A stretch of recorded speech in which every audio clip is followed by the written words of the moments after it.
irreessa irreeffadhu irree kee jabeeffadhu.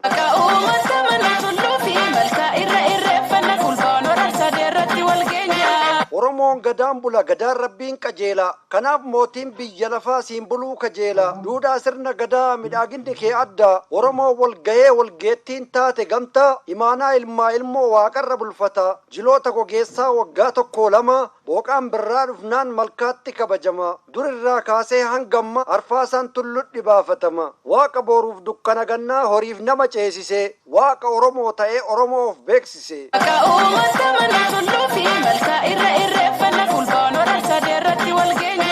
Irreessa irreeffadhu irree kee jabeeffadhu tahin bayuu baasee waaqa gadaa hulluuqsise marga marqa jijjiiree jiruu abdachiise namaa dachii gammachiisee malkaa riqichoomsee fira wal garsiise horteen kuush wal ga'ee barii barraaqaan bahee uumama qabatee uumaa galateeffata hamtuu maganfatee toltuu waaqa kadhata araaraaf nageenya isaan wabeeffata waan waaqni tola ooleef irreen irreeffata irreessa irreeffadhu irree kee jabeeffadhu.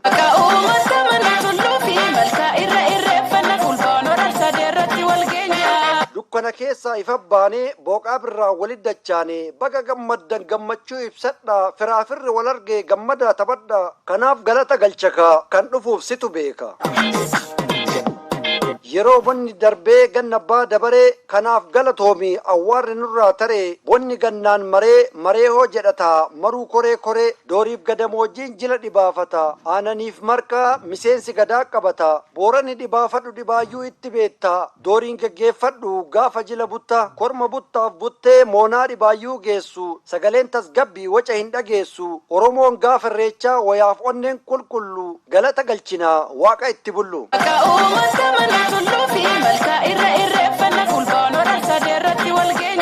Guyyaan guyyaa irreessaa waddeessaa qumbiin duudaa bitimaa dura taa'ee dhadhaa sammuu wal muudaa jaartiin jaarsa dibaa hoo buleensa jettiini butteen bulaa sin dhabin bulee moonaa hin dhabin jedhee wal eebbisaa sirna isaa gaggeessa namuu ciicoo fudhatee moonaatti sirriiqaa warri garaan qulqulluu heera qajeelaa haqaa wal gayanii waaqa kadhatu aamiinii waliin awwaatu dubbii murteessi ardaa collee urgeessi waaqa nuuroobii lafa sugeessi iddoo falaasamaa Oromoo Oromtitti raajii jiruuf jireenya dhalootaaf icciti kan ilmi namaa horee hormaataan baay'atu kasanyiin faca'e du'aa ka'ee ija godhatu atoomsaaf gargaarsa waaqa gurraachaati kanaaf iddoon galataa iddoo irreechaati.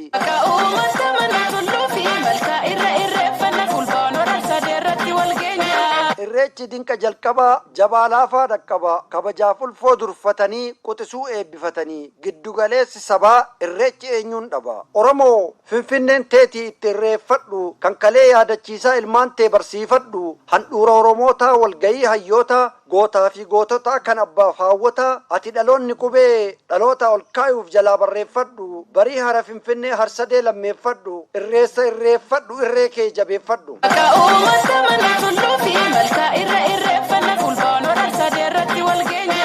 Aadaa hawaasummaa of keessa qabata kan sabaaf sablammoota Oromoon hammata aadaa hafuura amantii safuu duudhaa fi afaanii gurmaa'insa sabaa yoo walit dhufanii aadaa qabatama bokkuu siinqee fi coqorsaa waan dabe qajeelchaa guddaan xiqqaa gorsa abbootiin malkaa caffeef hooggantoonni daraaraa keelloo birraa irreeffataaf qoodanii dura irreeffatanii malkaa safuun saaqu sirnaan toora galu warri achi dhaqu.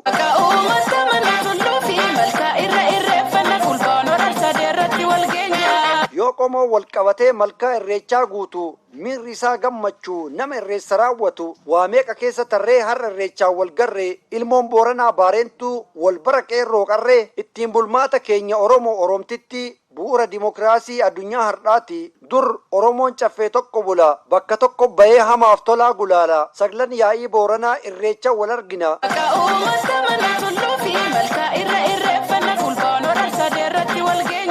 Hoggansa bulchiinsa jaarraa abbaa gadaatiin walgarraa abbaa caffee abbaa bokkuu ni balaaleffatu fokkuu murtiin hayyoota gadaa kan caffeetti dhiyeessu waan barri keessa jiru achitti dhageessu seera gadaa kan tumuu fi hiiku hir'ina seera mul'ateef furmaata kan beeku geggeessaa waraana gadaa guyyaan irreechaa Oromoo teenna adda.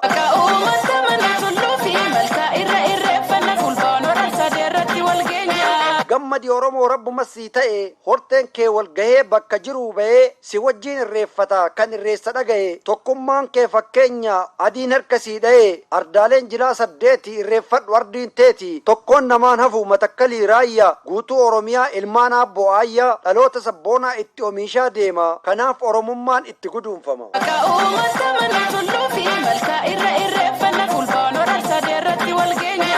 Irreessa irreeffadhu irree kee jabeeffadhu barreessaa fi dhiyeessaan barreessaa Jibriil